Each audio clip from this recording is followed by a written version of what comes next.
flight was straight. I had a connecting flight in Charlotte, man. I'll never do it again. The only reason I did it is because it was like on some last minute type shit. I can cuss on here. Yeah, so some last minute type shit. So it was the flight option was real scarce the way it was looking. But that was the best one. The hour layover for Charlotte. Fuck it, I'll do it. Right. But I'm not doing that on my way back. Hell no. Yeah. I feel that. So how you living down there? How's Atlanta? How's the scene and everything? No, Atlanta is great. It embraced me with open arms. But I was already networking with other people from the city anyway, so they was all happy to just see me actually there. Yeah, make that real move. Yeah, exactly. You've been telling me for the longest, get out of the city. Like honestly, like people that I looked up to in the music industry, like when I was coming up, whenever I asked them for advice, that was always the main thing. You gotta get out of your city. You gotta get out of your city. Not because Cleveland is a bad place, but just because it's so small for what I'm trying to do. And at first, I always took it like they was throwing shade on the city, but as I got older, I understood like it's bigger than Cleveland. Okay. Yeah. Okay. So we're gonna come back to that. We're gonna hold that right there. But you was talking about your come up real quick, right? And you started real young. You started you hit hard at like 16. Yeah, like 16. Like I got my first big placement at like 19. I started doing music when I was 13, so I feel like I got a head start. But my first placement, I want to say, was like fresh out of high school type shit. Probably, I was in college, but I was still young. So what made you jump into the music game? What were some of your inspirations and stuff? My main influence on the production end growing up was Alchemist. He was my favorite. Alchemist was hard. Yeah, he was my favorite. And on the DJing side, I looked up to Mick Boogie, who's Mick now. Okay. Mick Boogie and Terry Urban, like what they was doing on the mixtape side. Yeah, of things, yeah. I was tapped in, tuned in the whole way, paying attention. Like So when I start my DJing career, this is how I'm gonna do it. So it helped you with your format. And even when I met Mick for the first time, he was like, "Yeah, I heard you before, bro." I was like, "Can I get some advice?" And the main thing he told me is, "Get out the city, man." Really? Really? Okay. So at 19, you get your first big placement. How did that come about? And who was the artist? It was Ray Cash. Shout out to Ray Cash. Shout out to Ray Cash. You know what I mean? We had our ups and downs over the years, man. But that's always the homie because I feel like that was the first big artist, major artist that gave me like a shot to do a whole project. Yeah. At the time, I was producing stuff for like other artists that was popping, like this was like the blog mixtape era. So like, take us back to that. What year was that? So the blog era, that's my favorite era in this rap music shit. So that was like 2009, 2008, 2009, 2010. Okay. So if you remember like illroots.com, nowright.com, even like 8081.com, just different sites like that where people was getting hit with music. Like I kind of cornered that market. Like I was producing for all those artists. Yeah. You know what I'm saying? So okay. Through that led me to producing for Ray Cash. I met like some of Ray Cash's people when I was going to college, and I just linked up with him. He was fucking with my beats. I ended up producing a whole album for him, and I ended up getting some major features for that shit too. Maybe it was because I was, I'm working for a major artist now finally. So like other bigger artists are starting to pay me more attention. So I was able to get like, I got Currency on the project. I got Chip on the project. It just kind of snowballed. That's big. So that was my first big thing. But prior to then, I was just doing local artist music. But that was part of my plan on the come up to like produce for all the local artists that's hot and got a buzz, and that's gonna work. I'm gonna work my way up the totem pole type shit. So were you a producer first, then you became a DJ? Or was it opposite? No, it was at the same time. I decided I wanted to do music, and I wanted to rap. Honestly, I wanted to make beats, and I wanted to DJ. All of them. Yeah. Okay, so I suck at rap. Hey, at least you honest. At least you honest. You know what I'm saying? I was great at with the ideas and stuff like that. You could tell production was my niche. Yeah. You know what I'm saying? That's what's up. Tell me in college, what made you kind of lean towards that whole I'm gonna start producing in college, I'm gonna start DJing in college, and how did that, having that place to kind of like test all your beats and all your DJing, how did that help you? I didn't start DJing in college. I was DJing before then, but like, wait, reform the question for me. Okay. So I know how to properly answer this. I got you. No, you good. So And so you started before college. You started DJing and everything. Did you have that buzz going into college for producing and DJing? I did, but like, see what I'm saying? Like prior to college, I was DJing high school parties. Right. So you were DJing high school parties. You know that shit don't really matter once you get to college because you damn near you a grown person now, so you essentially reinventing yourself. Yeah. It was no clout associated with that, but like it's like I had to start over. Yeah. You know, like or not necessarily start over, but like take it to the next level. Was it another city? Like where was the college? I was Cleveland State. I didn't Bet. really Okay. That helps me know where you. So you coming in, but they don't really know you for that yet. Not necessarily, but what happened was I guess word got around. Mm-hmm. Word got around because I ended up flunking on my courses. Okay. Because I was like doing just my prerequisites. Like my GPA was so bad. Man, niggas go crazy shit. We have technical difficulty. We good though. This is why it's a podcast. We can do shit like this. Yeah. Keep going. You can just cut that out. No, we will. We definitely. Yeah, we'll make it happen. We'll make it happen. I said, yo, you got to plug that black piece into that one. Plug that black thing. You good? We'll let y'all get that together. It died. Yeah, They died. Oh, okay. They got a power button on that bitch. You heard me? Okay, so you started.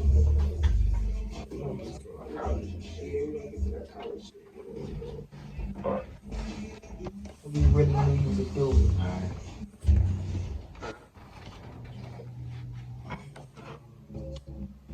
We good?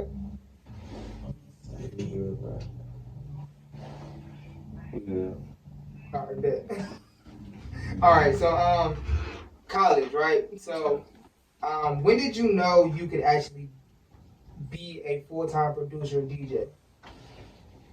So I was really going through it in college, man. Mm-hmm. I didn't know if I should be here or not, but again, I was working on the project for Ray Cash. I was still kind of unsure. Mm-hmm. But I don't know, like a light bulb went off in my head one day, and this is actually, I got to fast forward past CSU because I got kicked out by this point. Okay. So I'm still like, I'm really at that point where like, what do I do now? Because I'm out of, I can really hit the production hard, or I can kind of like go back to school right now and make it work. So I'm like, So you flunked out completely. I flunked out completely. And this is before or after the Ray Cash album dropped? It didn't drop yet. Okay, bet. That's a tough time. I had got the currency feature. Like I transferred to Tri-C to raise my GPA, which was stupid. I'm going to go back to Tri-C to raise my GPA to go to CSU to take my prerequisite course. I was doing all this shit ass backwards. Just making a bill for myself, and I didn't need to be there. So that a light bulb went off in my head, like, man, I just hit the record for currency. I'm doing the whole album for Ray. Even though Ray wasn't signed to a major label anymore at that time, but just I knew I was moving in the right direction. Because it was somebody that I was a fan of before. And I'm actually working with now. So I'm like, you know what, this is a sign. I don't need to be here. I got the fuck on. I don't even think I told my parents that. I think, you know, he got like a letter and, you know, he was catching the mail and shit. So he said some shit and he just told me, oh, so you dropped out. I dropped out. Fuck that shit. But I was already knee deep in the production. Like, so by the time he had found out, Ray Cash shit was already out. I was getting booked more on the DJ side. So what really turned shit around too was CSU. I had networked with so many people at CSU. Got my name out. That CSU started hiring me to DJ their shit. I wasn't like an official employee at CSU, but I was a listed contractor that they had. It meant a lot to me. Like, damn, y'all think enough of me to hire me to do this shit. I'm getting paid, but I still owe y'all money technically. So that shit crazy to me. So that's what let me know. Shit is real. Like, I'm doing the right thing. That's what it was. Okay, so you DJing, going back and forth, and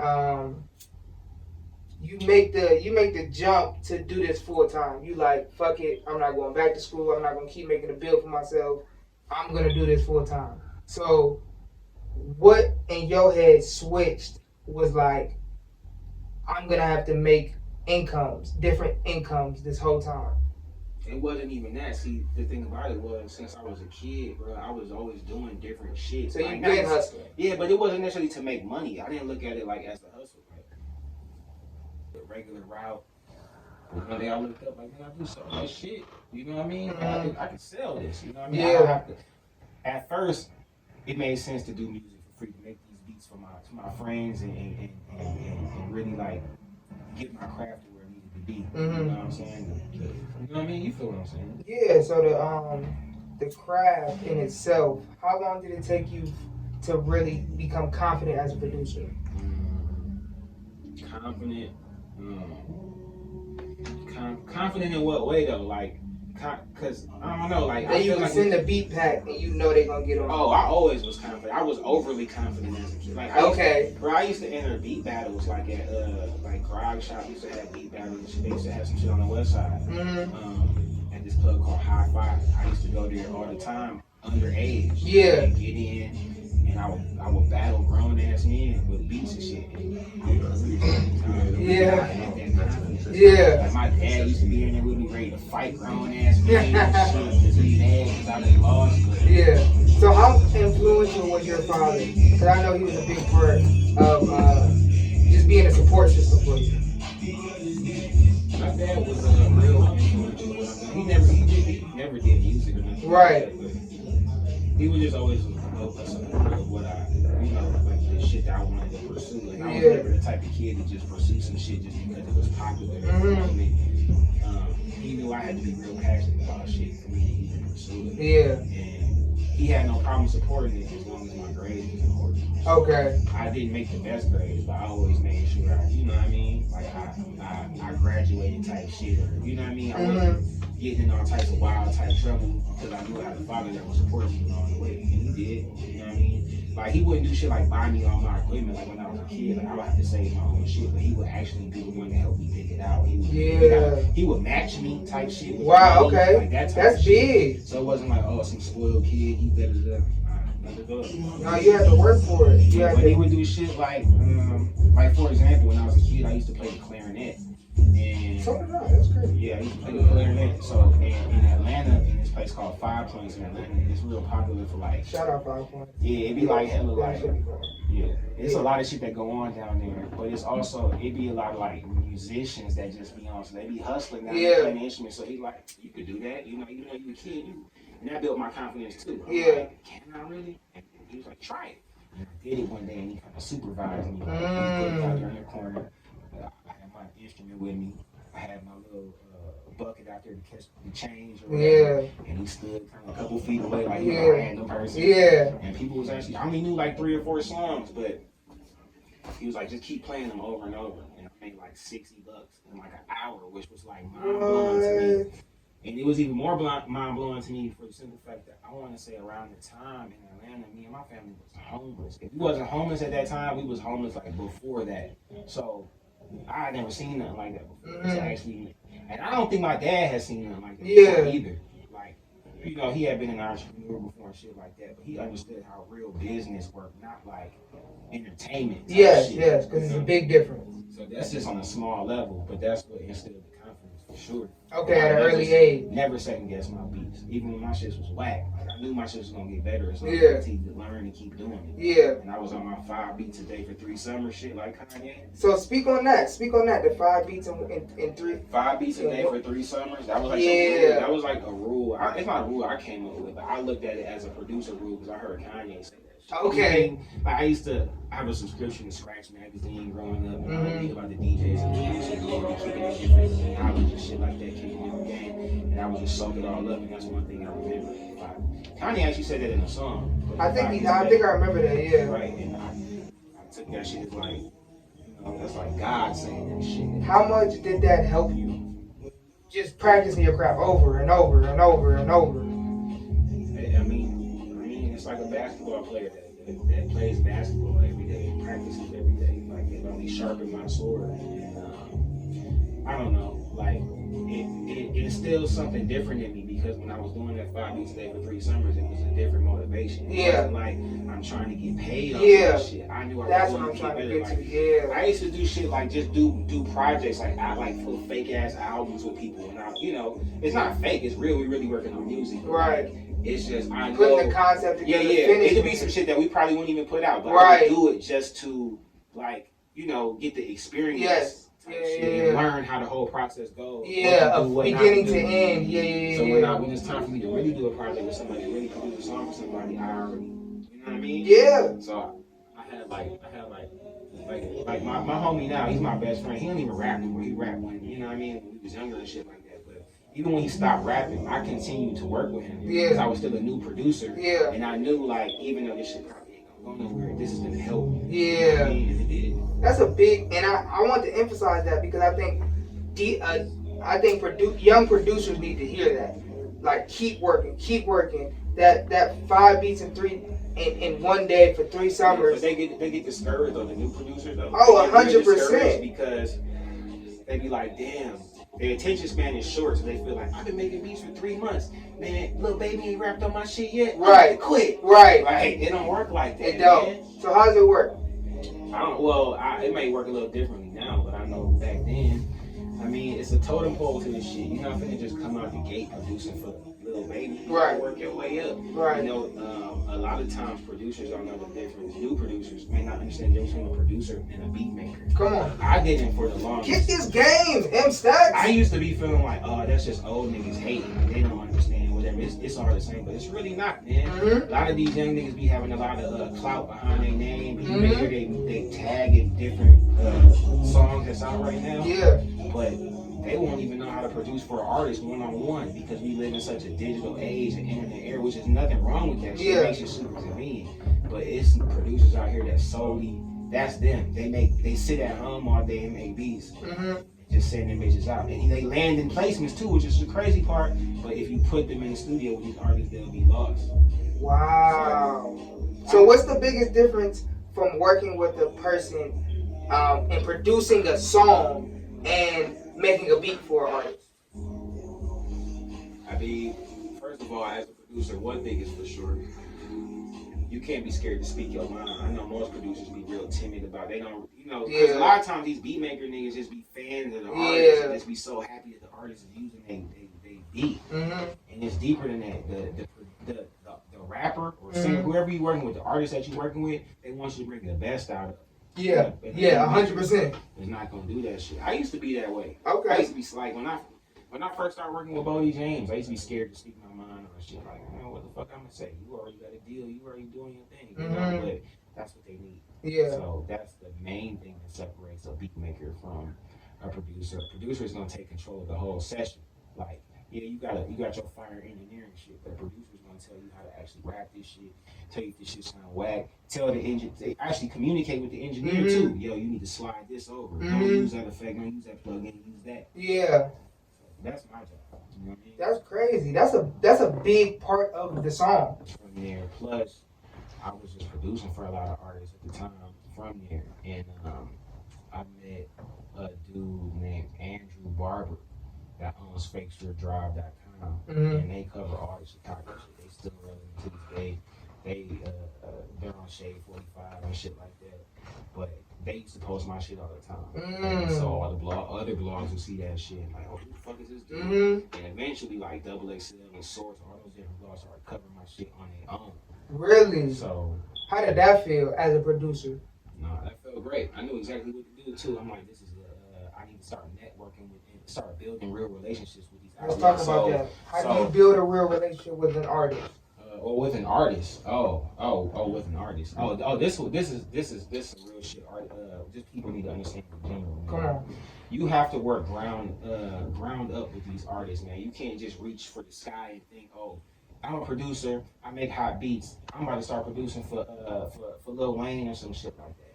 Nah, bro. Start in your own town and find you an artist that nobody ever heard of and help develop a sound for them. Yeah. I get it. You want to produce for all the top artists and shit like that, but a real producer, bro, I feel like should start with their own artists. Help them develop a sound. Shit before they start, talking about all the shit they can do for Lil Wayne. Right.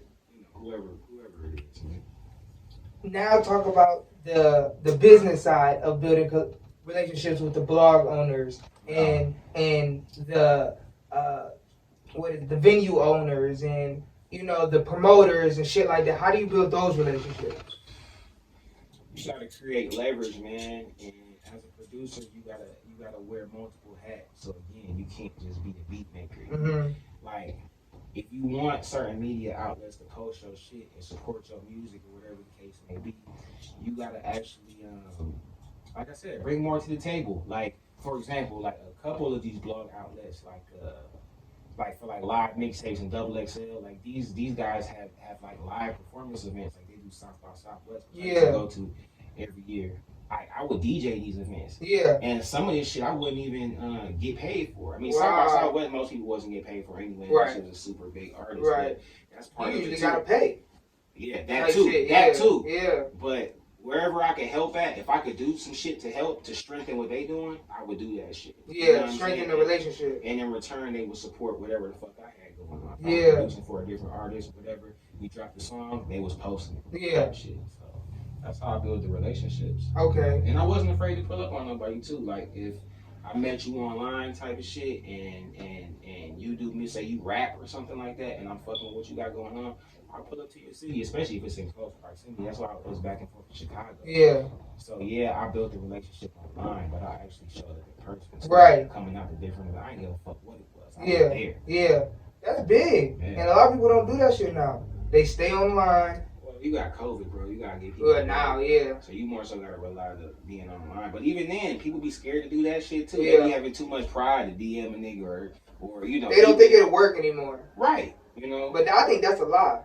I think that's a myth Of what? of people DMing people and it not working. Man, what? You tripping? That's the main way to contact somebody. Exactly. I'm always checking my DMs. Especially if you own your shit. If you a person, if you're an artist, if you're a DJ, if you're a producer, and you actually been doing it for a little bit, 6 months, a year, 2 years, 3 years, and you start DMing different people, people are gonna want to reach out with you because they know that you've been putting that shit on wax, basically, putting in the work, and you showing it on social media. So I feel like people do get afraid of rejection when you should be just pushing for who really want to rock with you anyway. I was never afraid of that shit, man. I remember in the Twitter days, I used to stay reaching out to people. I used to stay tweeting people. I didn't give a fuck who it was. If I was fucking with your shit, I liked your music, I reached out. Yeah. Sometimes it worked, sometimes it didn't. Yeah.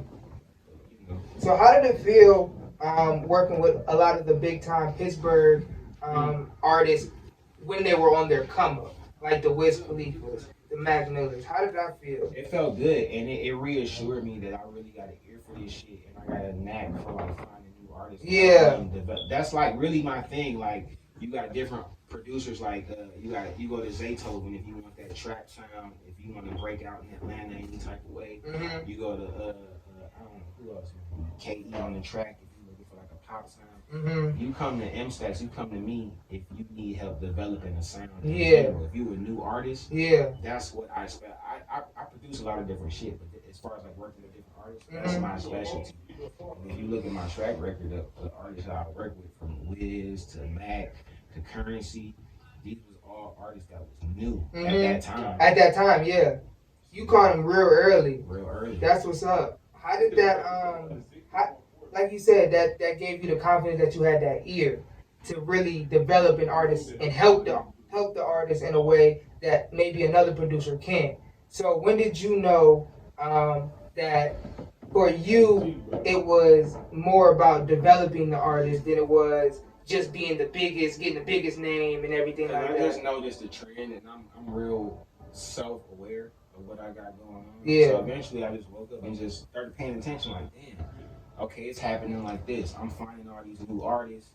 You know what I mean? Mhm. I produced 2-3 songs for them. You Mhm. know what I mean? They eventually drop a project with a consistent sound. Yeah. That shit grows from there, and they end up eventually signing to some major record deal. Yeah. I think the first person I saw that happen with was Machine Gun Kelly. And Really? it was like Big Mensa after that shit. Yeah. Signed to Rock Nation. It was like one after another. I'm like, damn, I'm on to something. Yeah. And even to this day, that's how it works. You Yeah. know what I mean? That's big. That's huge, though. So how has how is the producer and DJing lane changed since 2010, 2011 when you was really popping? Because I was like it was a different era. In that era, that was like the blog era. That was the mixtape era. Yeah. The whole shit flipped. Like, even for example, like, if you drop the Gangsta Grills tape today, Mhm. DJ Drama, it's gonna be a big deal, but it's not gonna mean what it meant When they was doing, yeah. So that's the difference. We in a playlist era. It's a shorter attention span. Mhm. Music is just different. It's shorter. Mhm. The content is different. Not saying it's any bad or It just any shifted. better, but it's just it's different for sure. So speak on some of the mixtapes you put together. Why did you do them, and what made them a success to you?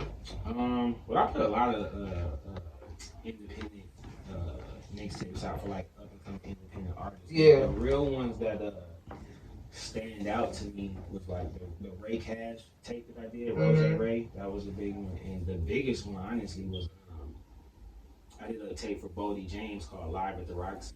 Okay. ATL. That got a big response on it because we got a lot of dope features on there. Yeah. And that was like right at the height when he was signed to Mass Appeal, which is Nas's label. Yeah. So what's the biggest difference since you've been able to go back and forth between Atlanta and Cleveland? What's the biggest difference in the industry, in the scene of music? Alright, so in Atlanta, they're more support. I thought it was all cap at first, but I seen it with my own eyes. Like being back as an adult now, seeing how they get down, they really support the arts out there. They really take it serious. So, like for example, if you threw a showcase for independent artists here, it'll be somewhat of a struggle, like it always is for most promoters trying to pull that shit off. Yeah. It's a struggle to get people to come out. Artists to invest in themselves. Exactly. Yes. Exactly. Yeah. Even like the whole mind frame of like just a regular club goer, right? They're not gonna pay. Let's be real. In Cleveland, they're not gonna pay to see that shit. You know what I mean? They don't know who that is. They gotta really fuck with that person, Yeah. support them to come out, and they really only come in and support that person. Yeah. They're gonna leave when they're done. They're Yeah. not gonna stay for this whole event. So in Atlanta, They're coming out for that. that's dope. You'll be surprised. Like people won't even know nobody there. They're just Yeah. Like it'll be like a independent showcase, and people be walking by like, "What you guys got going on in here?" "Oh yeah, I'll come in. Here's $20." Like really, that's what they do out there. Yeah. They gotta stay for the whole shit. That's a big culture difference. That's what I'm saying. You gain real fans that way. You do. You'll be surprised, man. There's people down there that like you probably never even heard of before, and they probably only got like 5,000-6,000 followers on Instagram and Twitter or something like that. But they booked up every other day in Atlanta. Just because Really? that's the culture, and there's so much live performance opportunities going on now. Yeah. So, yeah. That's big. So what artists have you seen on the up and coming side in Atlanta and Cleveland that you think has the it factor that an MGK does? In that I know, right? You good? Yeah, I know it. I got you. So what artists do you see on the underground side that really has that it factor that may be able to take that next step? It has to be Atlanta or Cleveland. No. Just period. Damn, that's a good question, man. I know in Cleveland for sure. It's this young kid named Young Mac. He's 16. He's dope as hell. Actually, I found him on Instagram just randomly. Man. Yeah. Yeah, he's dropping some shit, man. I actually produced a couple. I produced the whole project for him. That's what's up. It's called Next Season. But other than him, on a major level, man, in Atlanta, it's this dude named Lil Crank. I'm really tuned in with his shit. Yeah. Man. Yeah, he's signed to Holiday. He's dope. DJ Holiday? Yeah, DJ Holiday. And it's another artist from Alabama. His name is Lil E Still Jumping. I produced the whole project for him too, and it's hosted by Trapaholics. So who else have you been working with down there? It's not an Atlanta person, but I got a whole album coming out with Bizarre from B12. That's my homie. So You did a lot of stuff for him. yeah, I did a lot of stuff, but I never did a whole album for him. So we just That's big. It's called I'm the Rapper. Actually, it's called I'm the DJ. He's the weirdo. So I'm the DJ. He's the weirdo. Okay. Yeah. And that's a joint venture with y'all too? Yep. That's it's hard big. too. It's hard on some weird shit. But When does that come out? We haven't picked a date for it yet. Okay. But it's completely done. It's in the can. We just he's shooting a reality show right now with his wife. He got on ice. He's shooting a reality show where he like working out and losing hella weight. Okay, that's what's up. We even waiting to shoot the videos and shit. Don't wait till he gets skinny. Then we gonna shoot this shit. Fact.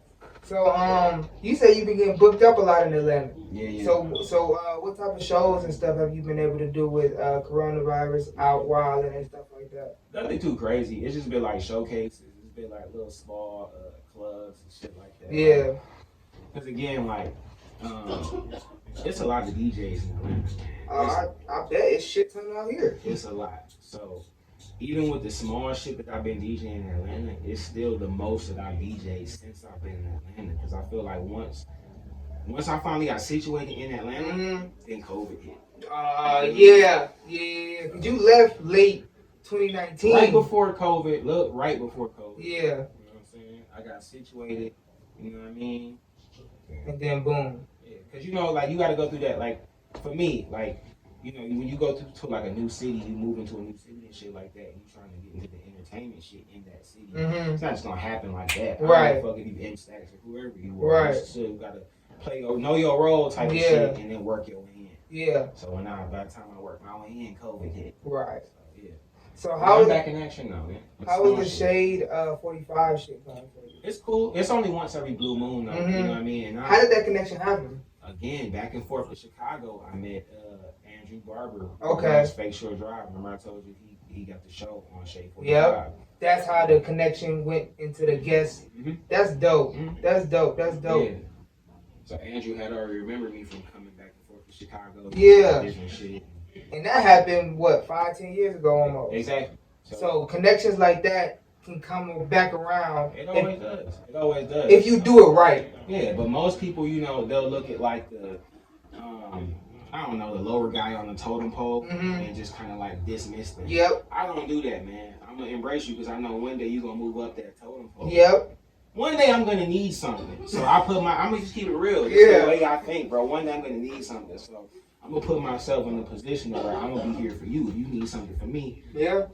You know what I mean? That's just how it works. So that way it doesn't come off like you using somebody. This is how you build a relationship. Right.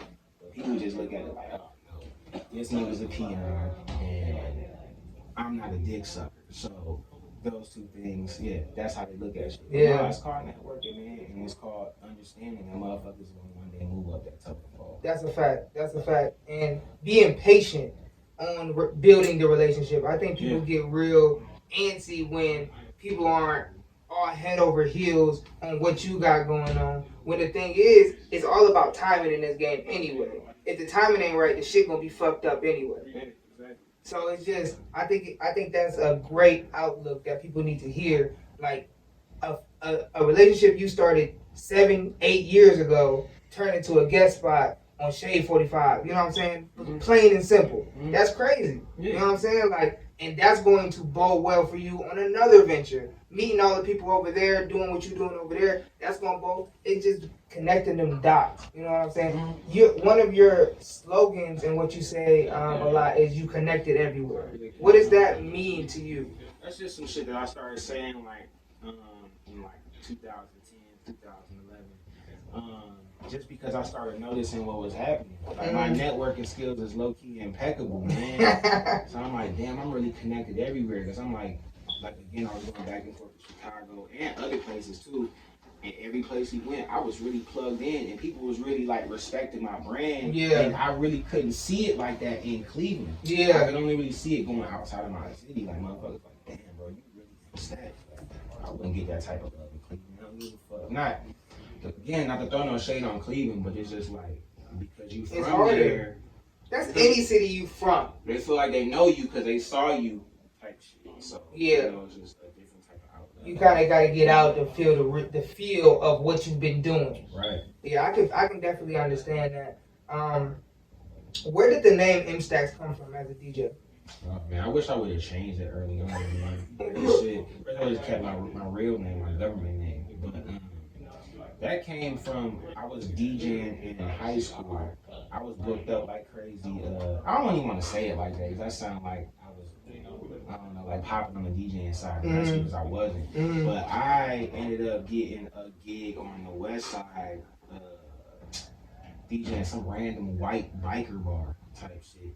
And my dad, I think he's the one that locked it in for me because I wasn't of age. But the way he's pitched it was like, I got a DJ company, I got DJs, and I came in as one of his DJs. Okay. I just ended up DJing. Yeah. They never really asked my age. Yeah. I didn't care. So here I am, 16 years old, 17, and I really wasn't making nothing. But the amount I was making was more than I would make like at a you know, if I was gonna work at McDonald's today. And you 16 DJing. Bro, I was making $100 per night, and I'm booked up Friday and Saturday. That's dope. So I'm coming home smelling like cigarettes. That's back before the smoking ordinance too. Yeah. So, you know, them white biker bars, they blowing that bitch down. Shit, fucking candles and fucking Pall Malls and whatever the fuck they smoke. Yeah. Okay. So Oh yeah, but no, you asked me how I got the name. Yeah, how you got the? We even got that. Yeah, man. My bad. I'm high. So look, I'm getting paid. Keep going. Friday and Saturday. It's $100 per night. So by the time I look up, I've been DJing for like 3-4 months. This place, I got a fucking knot bigger than my head. Oh shit, you ain't touched it at all. I had nothing to spend it on.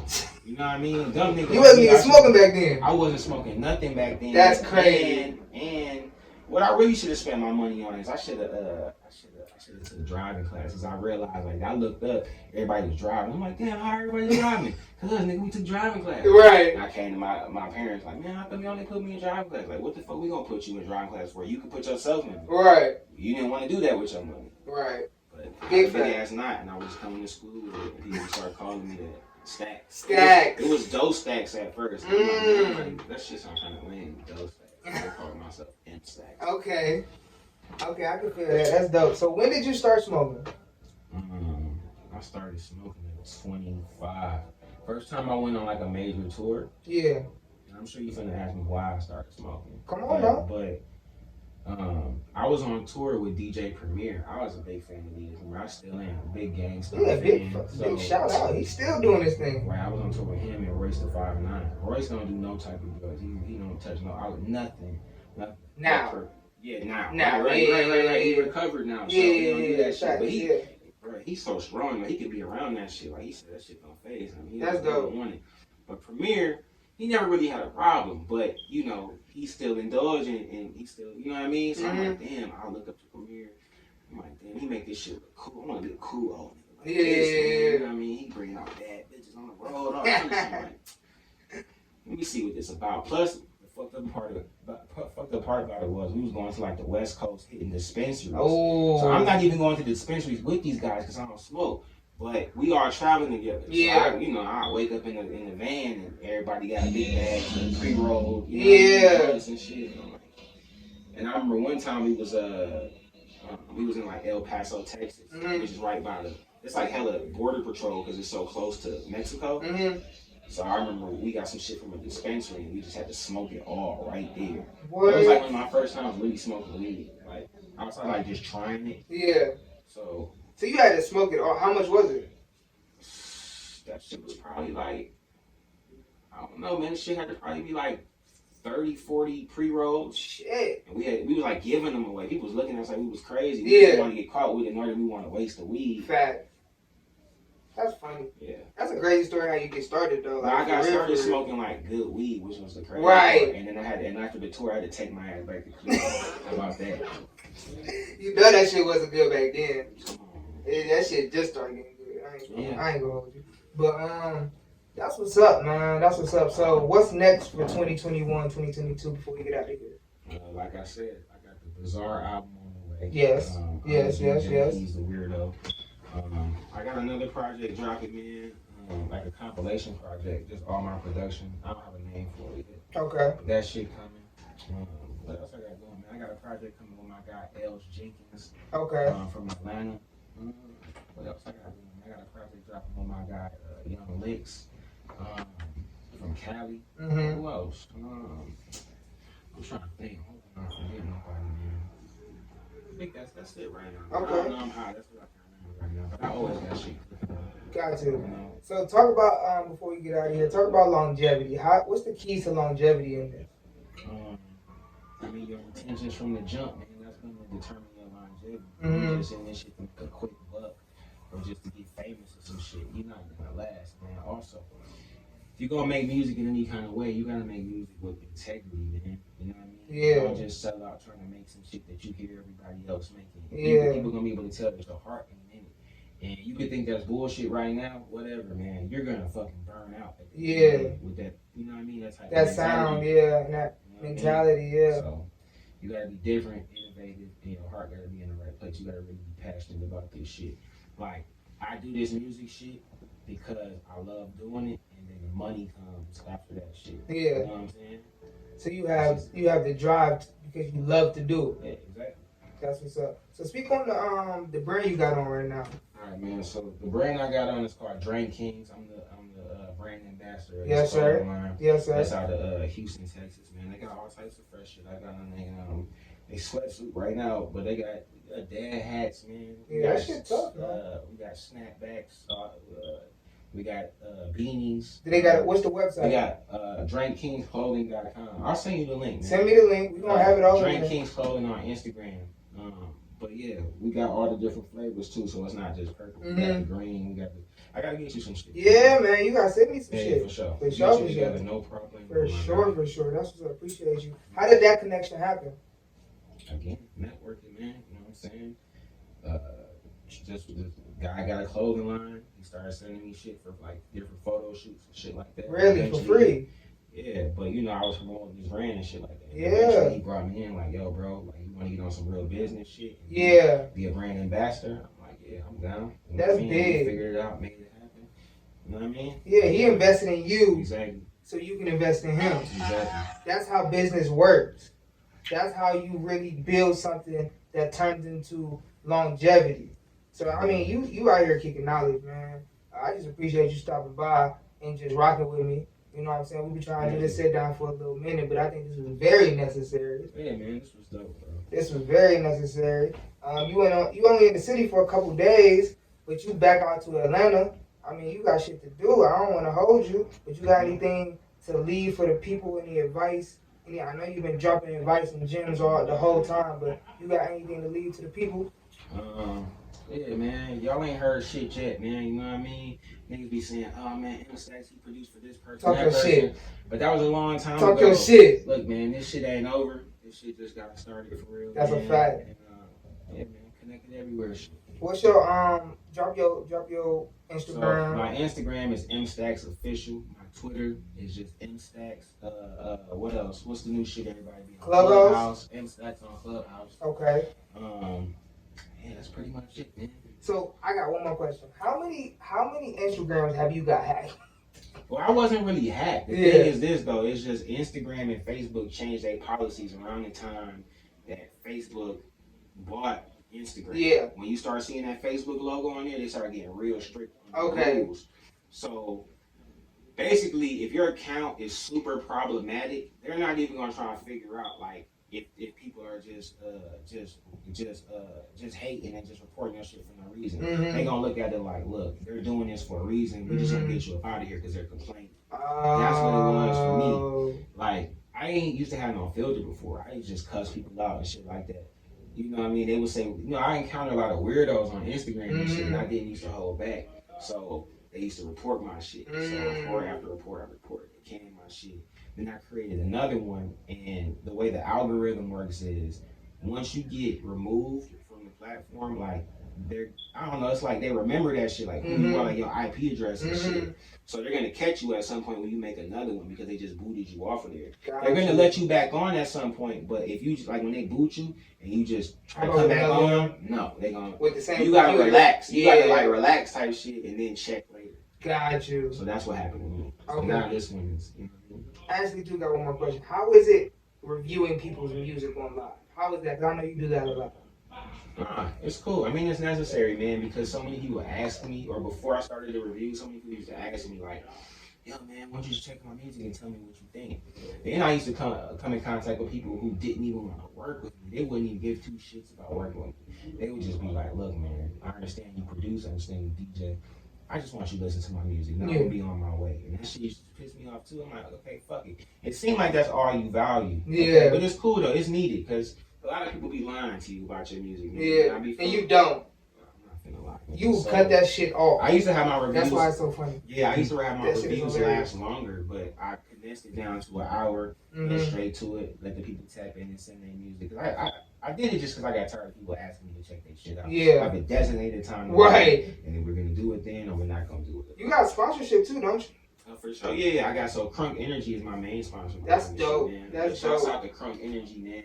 You know what I mean? I feel like Lil Jon when I'm drinking that shit. I got connected with Crunk Energy when I DJ Gathering the Juggalos. That's it's this rap group called Insane Clown Posse. They're like an older white rap group and shit. They were like face painting shit like clowns and shit. Oh, they used to beef with Eminem back in the day. For real. They like some of the biggest independent like just artists. Period. They not signing nobody, but they do this big festival called Gathering of the Juggalos on some crazy white people shit. Yeah, like some NGK. I'm talking about. Look it up, bro. EST Fest shit. EST Fest is like, I don't want to disrespect Kels, but it's like the baby of that, like the Gathering of the Juggalos birth EST type shit. Yeah. That's big. That's big. Well, man, I appreciate you sitting down. We're gonna get the fuck up out of here though.